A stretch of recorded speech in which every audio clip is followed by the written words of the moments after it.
वंदे मातरम साथियों। एक्सरसाइज 7.2 से पहले कल हमने सेक्शन फॉर्मूला और मिड पॉइंट फॉर्मूला दो चीज़ों पर बात करी थी और एक्सरसाइज का पहला क्वेश्चन सॉल्व किया था। आज हम उसके आगे के क्वेश्चन सॉल्व करने की कोशिश करते हैं। ठीक है, देखते हैं भाई, मैं सिखाता हूँ। चैप्टर है हमारा 7।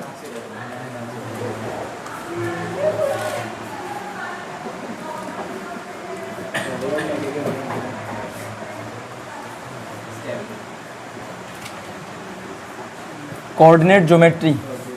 एक्सरसाइज कौन सी है? 7.2। क्वेश्चन नंबर सेकेंड और इम्पोर्टेंट क्वेश्चन। जो सेकेंड क्वेश्चन है वो इम्पोर्टेंट क्वेश्चन है बोर्ड एग्जाम के लिए। देखो सुनो ध्यान से। क्वेश्चन कह रहा है find the coordinate of the point of try section of the line segment joining 4, -1, -2, -3। अब देखो क्या कहना चाह रहा है। ये दो पॉइंट हैं, एक है कौन सा 4, -1 और एक है कौन सा -2, -3। यही तो दो पॉइंट हैं। अब ध्यान से समझना, कह रहा है पॉइंट्स ऑफ ट्राई सेक्शन। अब इस लाइन को तीन भागों में बांटने के लिए कितने पॉइंट चाहिए? दो पॉइंट चाहिए ना। तो देखो एक पॉइंट है ये P मान लो और एक पॉइंट है ये मान लो, हमने क्या Q मान लिया। तो इन दो पॉइंटों ने इस पूरी लाइन को तीन हिस्सों में बांट दिया। और फिर आगे ये कहना चाह रहा है try section of the line segment, यानी इस लाइन को तीन बराबर हिस्सों में काटा गया। ध्यान से सुनो, बहुत इंपॉर्टेंट क्वेश्चन है। इन दोनों पॉइंट्स ने इस पूरी लाइन को तीन हिस्सों में काट दिया। कहने का मतलब इक्वल रेशियो में काट रहा है, इक्वल रेशियो में पॉइंट काट रहा है। तो देखो जितनी डिस्टेंस यहाँ से यहाँ तक होगी उतनी डिस्टेंस यहाँ से यहाँ तक होगी और उतनी डिस्टेंस यहाँ से यहाँ तक होगी कि नहीं होगी। मैं मान लूँ कि अगर ये वाली डिस्टेंस 1 है, ये डिस्टेंस 1 है, ये डिस्टेंस 1 है। पकड़ में बात आ रही है थोड़ी थोड़ी। अब देखो एक और नई बात सोचो। अगर इसे A पॉइंट मान रहे हो, इसे B पॉइंट मान रहे हो, तो पॉइंट A से लेकर P तक तो 1 हो गया, लेकिन पॉइंट A से लेकर Q तक कितना होना चाहिए? 1 और 1 2 नहीं होना चाहिए, हाँ या ना। इसी तरह पॉइंट P से लेकर B तक भी कितना होना चाहिए? 2 नहीं होना चाहिए। बस हो गया क्वेश्चन। अब देखो कैसे निकालेंगे, बहुत ध्यान से समझना। जब मैं बात करूंगा किसके लिए? फॉर पॉइंट P के लिए, फॉर पॉइंट P के लिए जब मैं काम करूंगा तो देखो Q भूल जाओ थोड़ी देर के लिए, ऐसा भूल जाओ कि Q भी है। तो अगर सिर्फ P पॉइंट की बात करेंगे तो पॉइंट P इस लाइन को एक रेशियो में डिवाइड कर रहा है, और वो रेशियो कौन सा है? इतने हिस्से को 1 में और इतने हिस्से को 2 में। यानी कि कहने का मतलब है पॉइंट P के लिए M1 और M2 का रेशियो क्या 1:2 नहीं है? है नहीं है। और हमें जो पॉइंट मिले हैं A की वैल्यू कितनी है? 4, -1, और जो हमें दूसरा पॉइंट मिला है B, इसकी वैल्यू है -2, -3। कहने का मतलब है x1 की वैल्यू 4, x2 की वैल्यू -2, और दूसरी बात y1 की वैल्यू हमारे पास कौन सी है? -1, और y2 की वैल्यू हमारे पास -3। अब मुझे P के क्या निकालने? कोऑर्डिनेट निकालने।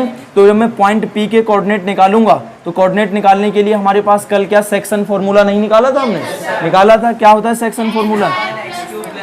m1x2 plus m2x1 upon m1 plus m2, फिर y2 m2y1 upon m1 plus m2। कोई दिक्कत वाली बात?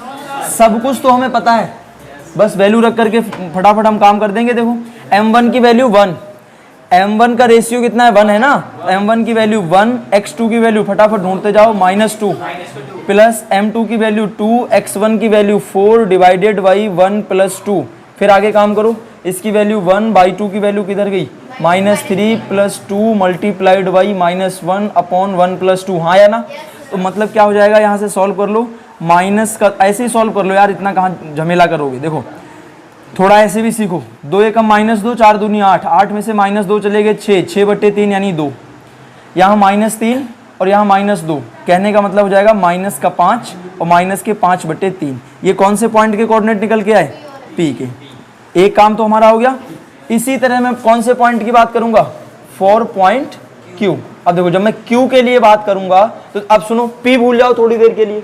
तो P अब इस लाइन को, अब P भूल गए हम, तो जो Q है वो इस लाइन को कौन से रेशियो में डिवाइड कर रहा है? इधर वाला हिस्सा 2 और इधर वाला हिस्सा 1, यानी यहाँ पर हमारे पास जो m1 और m2 की वैल्यू आ जाएगी वो 2:1 आ जाएगी। तो जब मैं q के कोऑर्डिनेट निकालना चाहूंगा तो कितने आएंगे? देखो इसको xy मान लिया तो इसको कोई दूसरा नाम दे लो, x डैश और y डैश नाम दे लो, तो इसका फॉर्मूला तो वही होना है m1 x2 यही वाला, बस वैल्यू रख दें डायरेक्ट इस फॉर्मूले में। तो जब वैल्यू रखेंगे तो देखो यहाँ इस बार हमें क्या करना है, 2 multiplied by -2 plus 1 multiplied by 4 divided by 2 plus 1, और यहाँ हो जाएगा हमारे पास 2 multiplied by -3 1 multiplied by -1 2 plus 1, हो जाएगा नहीं हो जाएगा? कुछ नहीं किया है, बस m1 की जगह 2 और m2 की जगह 1 मैंने इस वाली जगह पे रख दिया। यहाँ जहाँ जहाँ 1 था वहाँ 2 आ गया, जहाँ जहाँ 2 था वहाँ 1 आ गया, यही तो वहाँ चेंज हुआ है, और तो कोई चेंज हुआ नहीं, बस सॉल्व कर लो आंसर आ जाएगा। जब इसे हम सॉल्व करेंगे तो कितना आएगा? -4 और +4 कहने का मतलब 0, -3 3 दूनी -6, और यहाँ बचेगा हमारे पास में -1 यानी -7/3। तो ये क्या निकल करके आया भाई? ये निकल करके आया Q के कोऑर्डिनेट, और जब ये Q के कोऑर्डिनेट निकल गए तो यही हमारे क्वेश्चन का हो जाएगा आंसर, बस खत्म हो गया। अब एक बात अच्छा और सुन लो, पेपर में अगर बाई चांस, हालांकि आएगा नहीं इतना, यही बहुत है, ट्राई सेक्शन तक ही आता है, अगर ऐसा क्वेश्चन आ जाए कि एक लाइन को 4 इक्वल पार्ट में बांटा गया है तो क्या होता? सुनो ध्यान से सुनना, देखो यहाँ पर एक पॉइंट और होता, R मान लो, तो उस R के जब मैं कोऑर्डिनेट निकालना चाहता तो R यहीं पर मान लो, यहाँ R होता, यहाँ B होता, यहीं पर तो R होता, तो पहले इतना ले लो, बाद में R इतना डिवाइड कर रहा है, एक और दे देता तो क्या करते? उतना एक हिस्सा ले लो, आगे का फिर हिस्सा ले लो, जितने पॉइंट देगा सबके कोऑर्डिनेट निकाल सकते हो, नहीं निकाल सकते हो? निकल सकते हैं बस। लेकिन पेपर में यानी बोर्ड एग्जाम में 3 से ज्यादा का नहीं आएगा, और ये क्वेश्चन इंपॉर्टेंट क्वेश्चन है, इस बात को याद रखना। कोई दिक्कत है तो पूछ लो, वरना लिखो आराम से। क्वेश्चन नंबर 4 ध्यान से सुनना, कह रहा है find the ratio in which the line segment joining the points -3, 10 and 6, -8 is divided by -1, 6। देखो क्या कहना चाह रहा है, हिंदी वाली किताबों में अपना सवाल पढ़ लेना। क्वेश्चन इस तरीके से है कि 2 पॉइंट हैं, पॉइंट हमको उसने पहले दे रखे हैं। कौन कौन से पॉइंट उसने हमें दे रखे हैं? ज्वाइनिंग द पॉइंट, कौन से पॉइंट को ज्वाइन करवा रहा है? -3, 10 को और 6, -8। इन दोनों पॉइंट को जो लाइन ज्वाइन कर रही है उस लाइन को डिवाइड करने वाला एक पॉइंट है P, और इस पॉइंट के जो कोऑर्डिनेट हैं वो है -1, 6। इतनी बात समझ में आ गई होगी सबको। अब क्वेश्चन ये कहना चाह रहा है भाई साहब, अगर ये पॉइंट P इतना है तो ये पॉइंट P इनको किसी ना किसी रेशियो में तो काट ही रहा होगा। मैं मान के चलूं इसको m1 रेशियो में डिवाइड किया, इसको m2 रेशियो में डिवाइड किया, तो कह रहा है बस यही बता दो, m1 m2 क्या, यही बता दो। तो हमें कोई दिक्कत वाली बात है? कोई दिक्कत नहीं। देखो कैसे करेंगे, x1 y1 वगैरह तो पकड़ में आ ही रहे होंगे। फटाफट अगर हम इस क्वेश्चन को करना चाहें तो ऐसे कर लो कि पॉइंट P के कोऑर्डिनेट क्या है हमारे पास? -1, देखो सुनो बात सुनो, x, y सेक्शन फॉर्मूला लिख लो फटाफट एक बार, m1 x2 plus m2 x1 और divided by m1 plus m2, फिर m1 by2 plus m2 by1 divided by m1 plus m2। जितनी बार फॉर्मूला लिख के प्रैक्टिस कर लोगे, याद नहीं करना पड़ेगा, खुद ब खुद याद हो जाएगा। अब हमें क्या क्या दिया है? x y P के कोऑर्डिनेट दिए हैं -1, 6 लिख लिया हमने, हाँ या ना? अब सुनो ध्यान से देखो, और हमें क्या दिया है? m1 नहीं दिया है, x2 हमको दिया है 6, प्लस m2 नहीं दिया है, x1 -3 अपॉन m1 भी नहीं दिया है, m2 भी नहीं दिया है, कॉमा m1 हमको नहीं दिया है, by2 हमको कितना दिया है? -8, m2 हमको नहीं दिया है, by1 कितना दिया है? 10 अपॉन m1 प्लस m2। कोई दिक्कत वाली बात नहीं। अब ध्यान से सुनो, देखो क्या यहाँ पर कॉन्सेप्ट लगेगा। ये वाली जो चीज दिख रही है ना तुम्हें, ये वाली दिख रही है, ध्यान से देखो, ये दिख रहा है नहीं दिख रहा है? ये कुछ और नहीं है, ये x कोऑर्डिनेट ही तो है। जो पॉइंट P को सॉल्व करोगे तो ये x कोऑर्डिनेट ही तो निकल करके आने वाला है, ये कुछ और नहीं है, ये y कोऑर्डिनेट ही तो है। और इस बार हमको x उसने पहले से दिया है, जो -1 है वही तो x कोऑर्डिनेट है, और जो -6 है वही तो y कोऑर्डिनेट है। तो अगर ये x कोऑर्डिनेट और ये भी x कोऑर्डिनेट, तो ये इसके इक्वल होना चाहिए नहीं होना चाहिए? ये भी बाई कोऑर्डिनेट, ये भी बाई कोऑर्डिनेट, ये इसके इक्वल होना चाहिए नहीं होना चाहिए? होना चाहिए। तो इस बात का मतलब ये हुआ कि हम ऐसे लिख सकते हैं कि 6m1, इनकी मल्टीप्लाई करके लिख रहा हूं, माइनस का 3m2 upon m1 plus m2, क्या इसकी वैल्यू -1 के इक्वल नहीं होनी चाहिए? होनी चाहिए। अब इसे सॉल्व कर लो। कैसे सॉल्व करेंगे? देखो 6m1 माइनस का 3m2 इक्वल टू, ये इसके साथ मल्टीप्लाई करेगा तो -m1, ये इसके साथ मल्टीप्लाई करेगा -m2। इसको जब हम सॉल्व करेंगे, m1 वालों को एक तरफ, m2 वालों को एक तरफ, तो ये वाला m1 इधर आएगा, तो 6m1 तो पहले से थे, एक और आ गया, माइनस का m2, ये वाला m2 उधर जाएगा तो 3m2 प्लस का हो जाएगा, 6 और 1 7m1, और यहाँ कितना हो जाएगा 2m2। हमें क्या निकालना था? m1 और m2 का रेशियो। तो m1 यहाँ रखो, m2 यहाँ रखो, ये 2 यहाँ रखो, और ये वाला 7 अगर इधर मल्टीप्लाई में उधर जाएगा तो डिवाइड में। और यही हमारे क्वेश्चन का आंसर है कि जो m1 और m2 का रेशियो था वो 2:7 है। मतलब इस बात का ये हुआ कि जो पॉइंट P है वो AB को मिलाने वाली लाइन को 2,7 के रेशियो में, 2:7 के रेशियो में डिवाइड कर रहा है। बात पकड़ में आ गई? अब देखो कंफ्यूजन ना रहे कतई। किसी के दिमाग में ये भी चल रहा होगा कि यार x को बराबर किया, y से क्या दुश्मनी है? y को भी तो बराबर कर सकते थे, तो y को बराबर करके देख लो, y को कर लो, x को आंसर वही आना है। देखो y को करके दिखाऊं, अगर y को बराबर करोगे तो ऐसे होगा 6 इक्वल टू माइनस का 8m1 प्लस का 10m2 और divided by m1 plus m2। y वालों को हमने बराबर कर दिया, मल्टीप्लाई कर लो तो 6m1 plus 6m2 equal to minus का 8m1, और ये यहाँ हमारे पास कितना हो जाएगा? प्लस का 10m2। अब m1 वालों को एक तरफ रखो तो 6m1 प्लस का 8m1 और ये 10m2, और ये 6 उधर चला जाएगा तो माइनस का 6m2। 6 और 8 14m1 बराबर 6 में से 10 में से 6 चले गए तो 4m2। क्या निकालना था? m1 अपॉन m2 निकालना था। तो 4 यहाँ रखो, 10 इसके बट्टे में आएगा, कैंसिल कर दो, 2 दूनी 4 और 2 सत्ते 14। ओवरऑल कितना आया? 2/7, यानी m1 अपॉन m2 की वैल्यू कितनी आई? 2/7। अब देखो ये दोनों बराबर है नहीं, तो चाहे बाई कोऑर्डिनेट ले लो और चाहे एक्स कोऑर्डिनेट ले लो, आंसर हमेशा सेम ही आना है। क्वेश्चन समझ में आया नहीं आया? मोस्ट इंपॉर्टेंट सवाल है बोर्ड एग्जाम के लिए। क्लियर है? लिखो क्वेश्चन नंबर 5, ध्यान से सुनना क्या कहना चाह रहा है। कह रहा है find the ratio in which the line segment joining a, -5 and -4,5। यानी देखो दो पॉइंट हैं, एक पॉइंट A है, एक पॉइंट B है। A के कोऑर्डिनेट हमको मिले हैं -1, 1,-5 है ना, 1,-5 है, और ये है -4,5। ठीक हो गया? Is divided by x axis, और ये जो है ना ये किससे कट कर रहा है? एक्स एक्सिस से।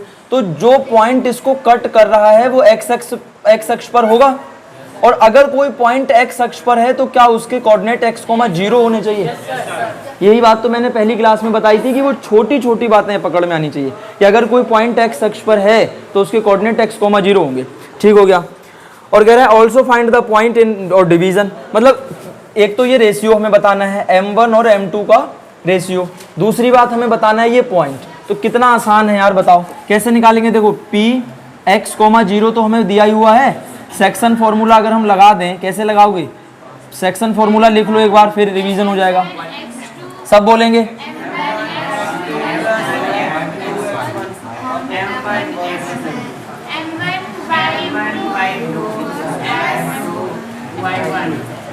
यही है ना सेक्शन फॉर्मूला। P की वैल्यू हमें कितनी मिली है? x,0।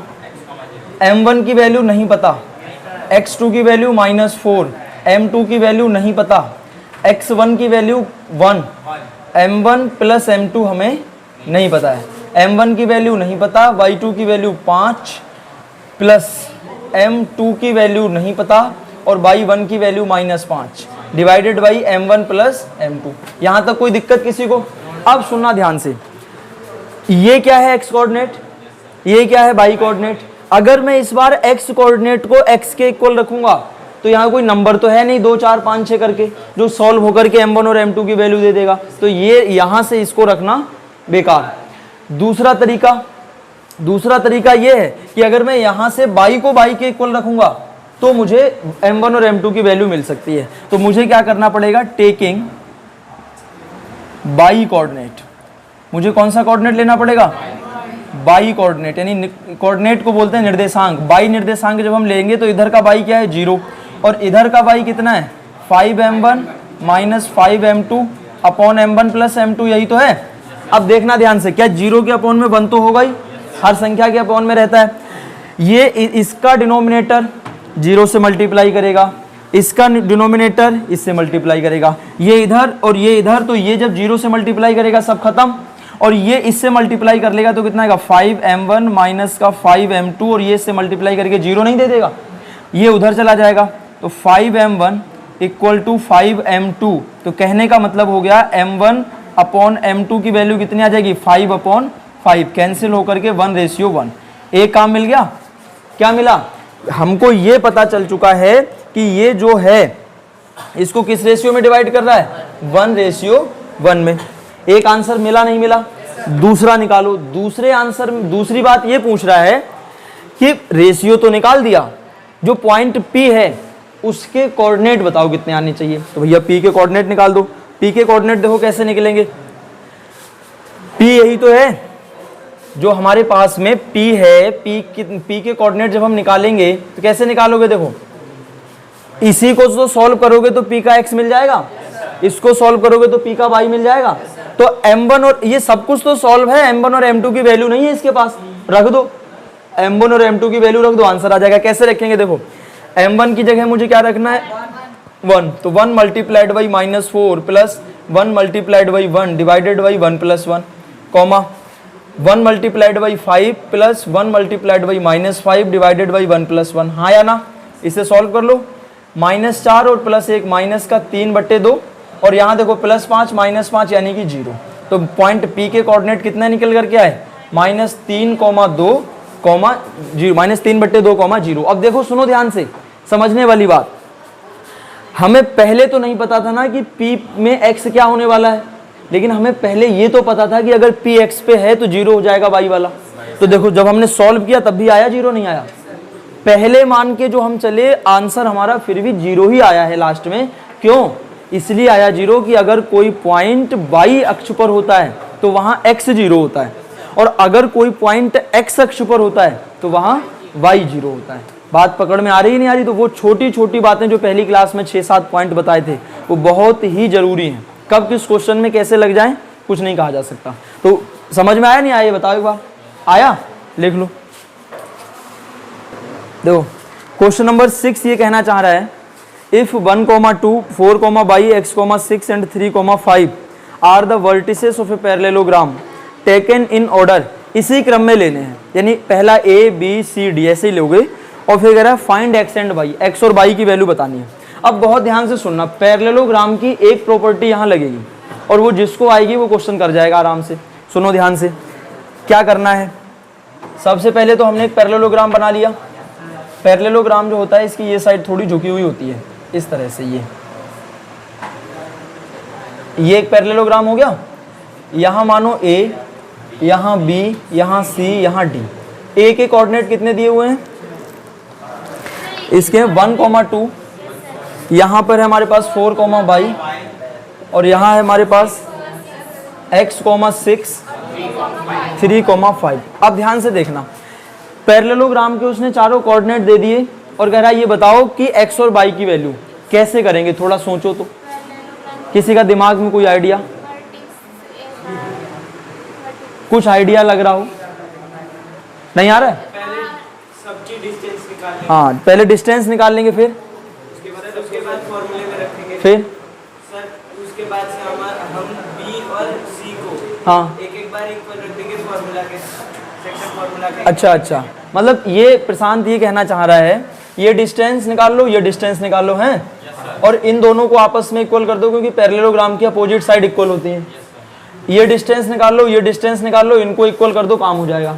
दूसरा तरीका देखो सोचते हैं, और जो तुम कह रहे हो उससे भी हो जाएगा। दूसरा तरीका और आसान तरीका कैसे, मिड पॉइंट थ्योरम लग जाएगी यहाँ। कैसे लगेगी, सुनना ध्यान से। ये क्या हो गया, डायगोनल, और ये क्या हो गया, डायगोनल, और ये क्या हो गया, दोनों डायगोनल का इंटरसेक्टिंग पॉइंट।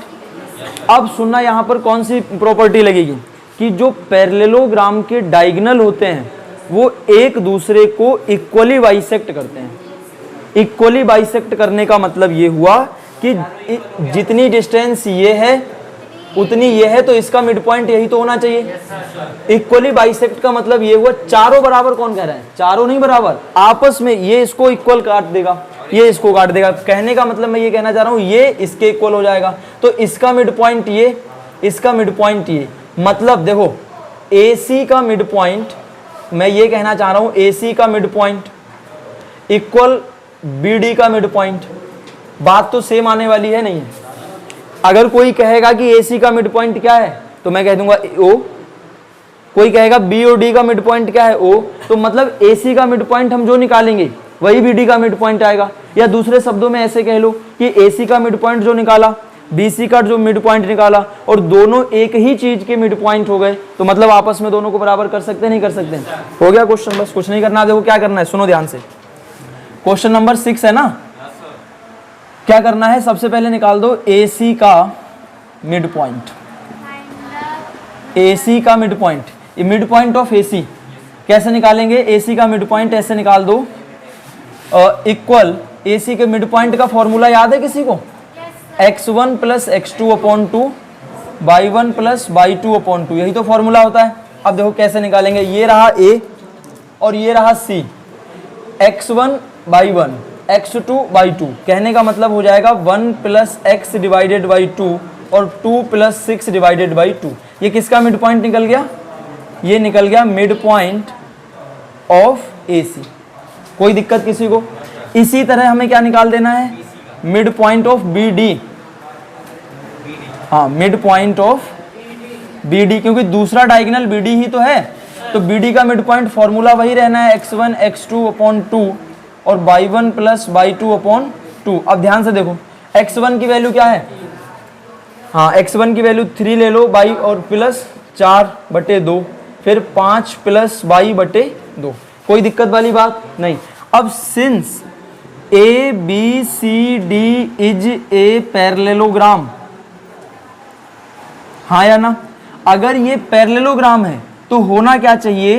होना ये चाहिए कि mid point of AC equal हो जाएगा किसके? Mid point of BD। हो जाएगा कि नहीं हो जाएगा? तो ये इसके मिड पॉइंट के इक्वल, तो मैं क्या करूंगा, मैं इस AC का मिड पॉइंट हमने कितना निकाला, 1 प्लस x अपॉन 2, और 6 और 2 कितना होता है? 8। 8 के बट्टे में 2 करोगे तो कितना? 4 आ जाएगा। इक्वल करो इसे, 4 और 3 कितना? 7, और 7 में से 2 कटेगा नहीं तो 7/2, और यहाँ कितना बचेगा? 5 प्लस y/2। अब देखो क्या करने जा रहा हूँ, सुनो। ये रहा x कोऑर्डिनेट, ये रहा x कोऑर्डिनेट, ये रहा y कोऑर्डिनेट, ये रहा y कोऑर्डिनेट, और ये दोनों आपस में इक्वल हैं। तो क्या इस बात का मतलब ये नहीं होना चाहिए कि जब मैं, ध्यान से सुनना, मैं क्या कह रहा हूँ, taking x coordinate, x coordinate ले लो यहाँ पर। x कोऑर्डिनेट जब यहाँ पर लिए जाएंगे तो 1 प्लस x अपॉन 2 किसके इक्वल हो जाएगा? 7/2 के नहीं होगा? इसका x कोऑर्डिनेट इसके x कोऑर्डिनेट के बराबर होगा, क्योंकि ये दोनों आपस में बराबर हैं। तो मतलब इसके अपॉन का 2 खत्म। यहाँ कितना बचने वाला है? यहाँ बचेगा 1 प्लस x, और इक्वल में कितना बचेगा? 7। तो x की वैल्यू कितनी आएगी? 7 में से 1 चला जाएगा 6। एक बात मिल गई। दूसरी बात निकालो, कैसे? Taking y coordinate. तो जब y कोऑर्डिनेट ले लोगे तो क्या बनने वाला है हमारे पास? देखो, इसका y कोऑर्डिनेट कितना है? 4, इसका कितना है? 5 प्लस y अपॉन 2, हाँ या ना? 2 की इधर मल्टीप्लाई करा दो तो कितना हो जाएगा? 5 plus y is equal to 8, तो y की वैल्यू आ जाएगी 8 माइनस 5, तो y की वैल्यू कितनी आएगी? 3। अब हमसे क्या पूछ रहा था? यही तो पूछ रहा था यार, x और y की वैल्यू बताओ। x इक्वल टू 6 और y इक्वल टू 3, आंसर आ गया। क्वेश्चन समझ में आया नहीं आया? बहुत इंपॉर्टेंट सवाल है बोर्ड एग्जाम के लिए, 2 या 3 नंबर में आएगा। ठीक है, लिख लो, कोई बात नहीं समझ आ रही फिर पूछ लो। क्वेश्चन नंबर 6 तक हमने कर लिए। 7, 8, 9, 10 चारों क्वेश्चन बहुत इंपॉर्टेंट हैं और बोर्ड एग्जाम में आए हुए हैं। ये चारों क्वेश्चन खुद से ट्राई करना, और नहीं आएंगे तो अगले दिन आकर के पूछ लेना। तो आज के लिए हम क्लास को यहीं पर एंड करते हैं। सबके लिए धन्यवाद। जय हिंद, वंदे मातरम।